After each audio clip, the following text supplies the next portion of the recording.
Hey everybody, it's the Doctor here with Typical Manga Fan, and in this episode of Typical Manga Review we're going to be doing Naruto 700 plus 10, Reflected in Those Eyes. And we open up with Salad being a badass. You know, I'm not gonna lie. As much as I do like Salad being a badass, why is it always the damn eyes? I mean, even the next chapter we get eyes of Naruto versus eyes of the one of the Shinko. It's like, dude, stop with the eyes. Does he have a fetish or something? I think we've already established that that's true. Anyway, like I said, we go to Naruto.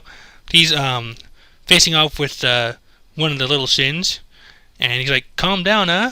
And then the little Shin activates the manga kill, but it turns out Naruto's not talking to him; he's talking to the fox.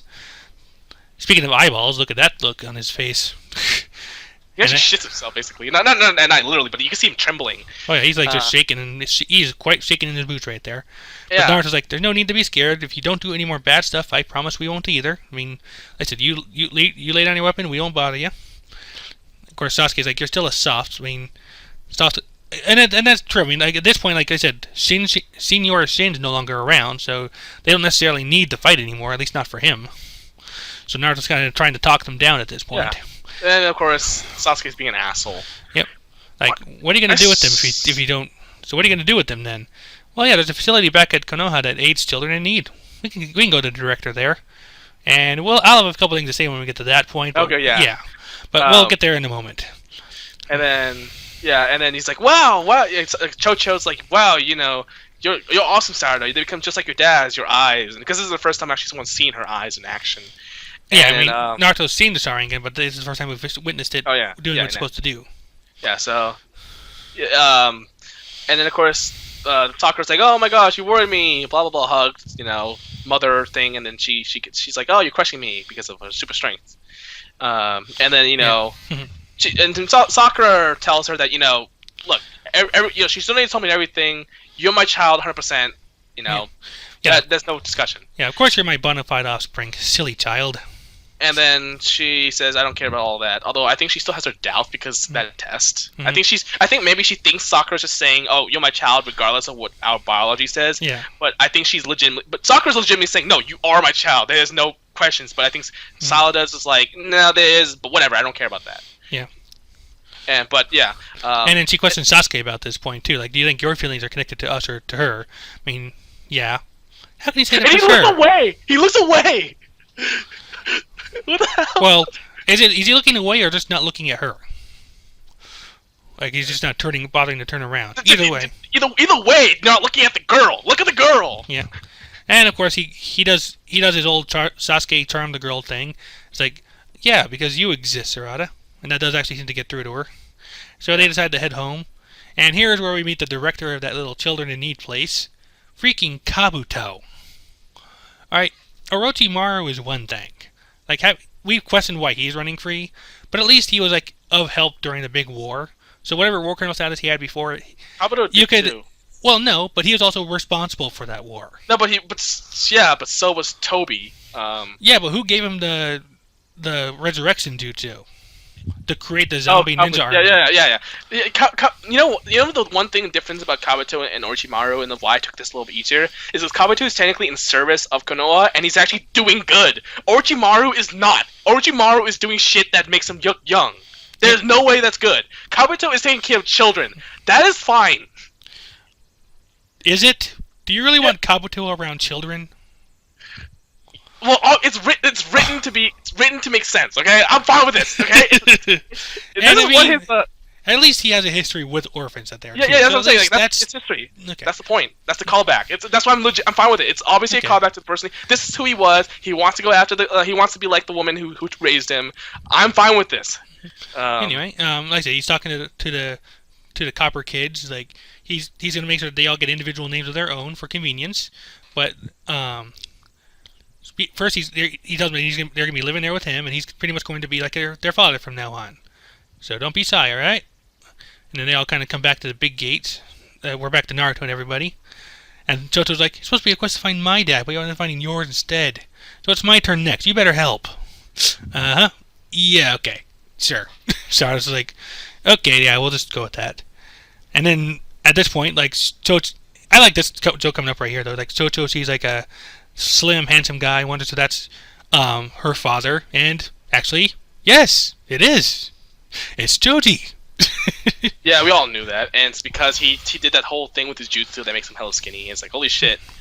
And then Ino's like, oh my gosh, Sasuke, it's been so long. And then made this joke where Karasawa's like, stay away from my dad, because my mom and dad are together now. Stay away from her. Which is kind of annoys me because it's playing with the joke that Ino technically in a way is still not over Sasuke, and I don't like that because if you think about what Ino's been, like what her character is, it's the other girl who likes Sasuke. That's what she has been. That's what she's always been, and they're playing with that. Well, and but that's saying they're playing with it. Like, there's no sign that Ino is actually like that. So he's just like, hey, no, it's been a while. The fact that she married Sai. Like, Sai was a copy of Sasuke. They pointed that out, that he was a lot like Sasuke, so her marrying her marrying Sai proves that. Yeah.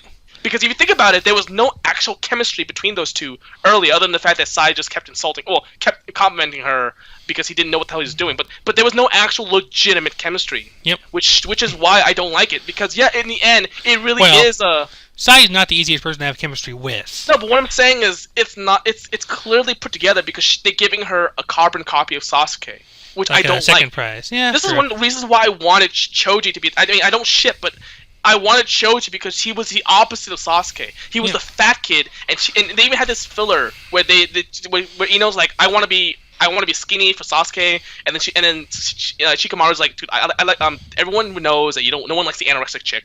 Everyone wants to have the slightly chubby one, and then she's just like, huh, whatever, But I was like, oh my god, when I heard that, I was like, oh my gosh, she would be so perfect for Choji. It's like the opposite, And they even had some scenes where she actually goes out of her way to cheer for Choji. And I remember looking back to the first time she knew that Choji was on her team was, oh my gosh, she had the fat kid. I'm like, oh my gosh, this is actually a really good romance. If it was developed, they didn't go for that one because they wanted to do a stupid pun.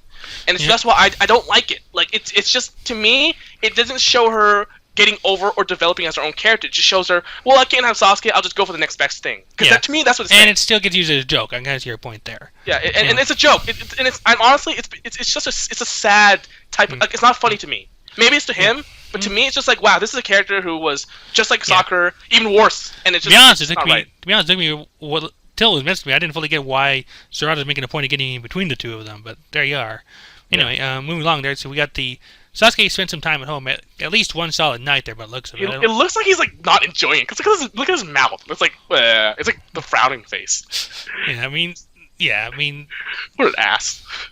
So, but like I said, they're getting ready. He's getting ready to leave again, but this time at least they're making plan. Like, at least they're saying goodbye, a proper goodbye here, and hopefully with the intention to see each other again. And then Sasuke gives her the head tap, which makes her Sarada kind of realize what Sakura was on about back then. And it's like Sakura gives him a lunge, holds out her head, and Sasuke, ass that he is, does nothing. Well, I'll be going then.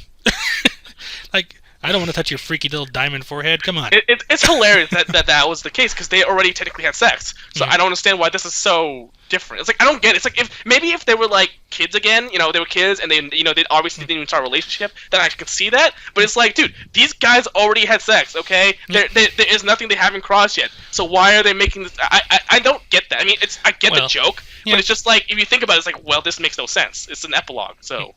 Anyway, it's like, so as he walks away, it does look like Sasuke's at least smiling a little bit. Yeah, whatever. Anyway, they're back in school. Burrito comes up to the salad and kind of thanks him for taking the lunch to Naruto.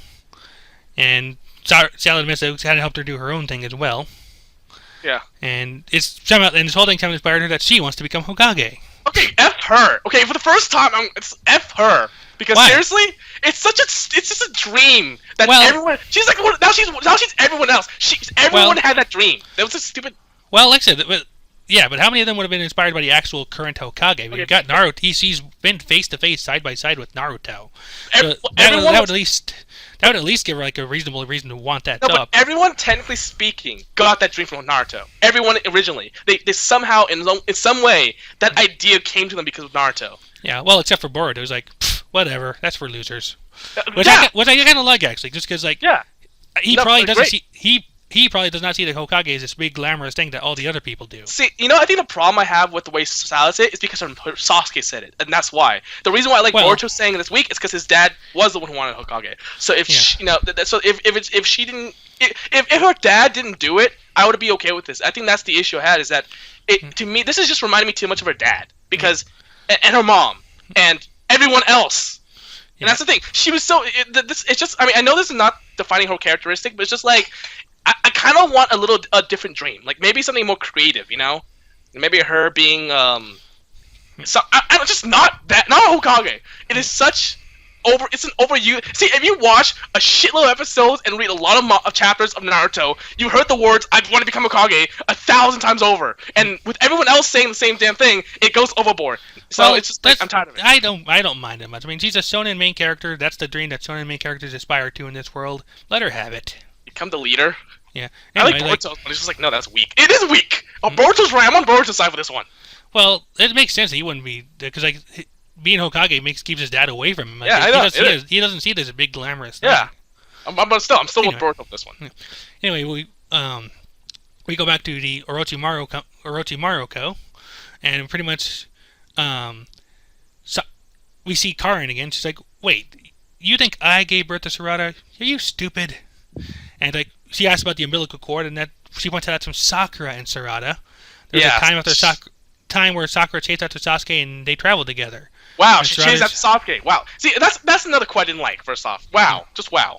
Well, at least they were together. I mean, I know, but I mean the chasing after Sasuke part. It's like, wow, you literally chased after Sasuke. Yeah. Again, how is she defined? Yeah. The girl who chased after Sasuke. Yeah. Literally now. Yep.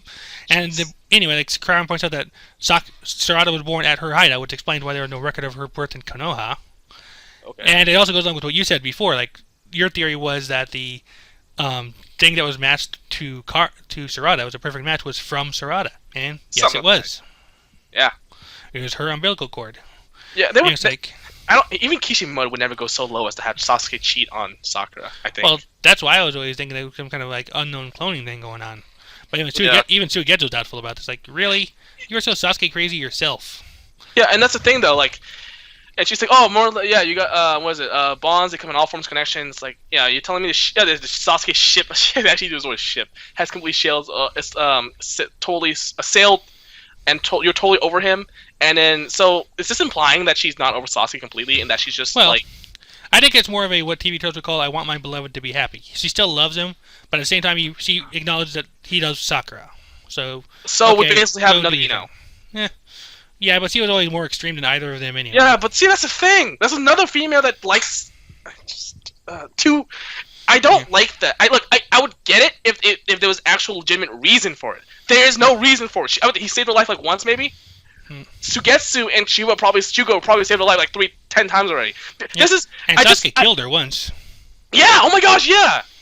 What the hell? Anyway, like I said, the chapter pretty much just ends off here. Like she's pretty much kicking Suigetsu out to go apologize to Sarada for that whole mess. Oh, and bring your new glasses while you're at it. I bet she's outgrowing her current pair, which explains why she has glasses in Karin's style. Yeah. I don't like 90% of the females in this chapter. I'm not going to explain why again. I mean, I think I've said it all that and everyone who listens. You have angrily ranted plenty. Yeah. I'll just say this. Salad and Hinata and that's it. Are the only two female characters I actually like in this entire series. That is a problem, and I think I'm not far out from that.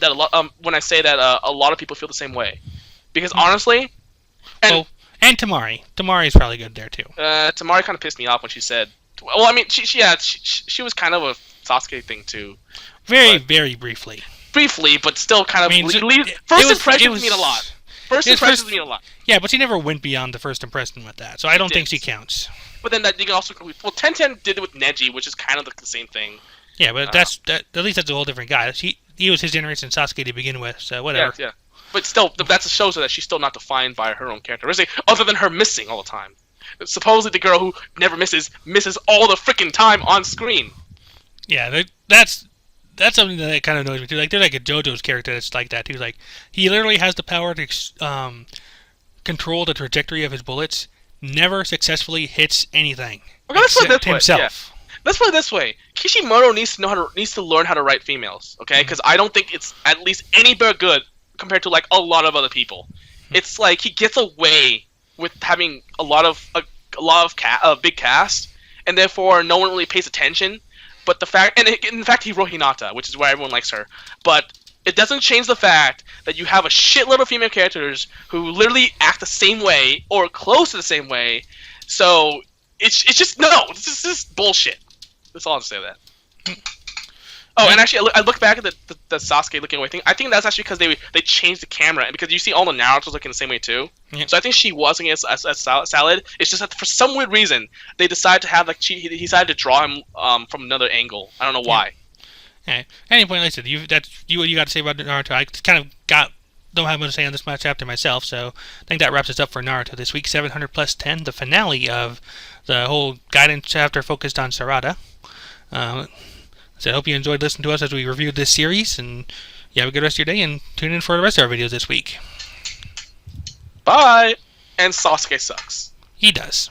He's an ass. Goodbye.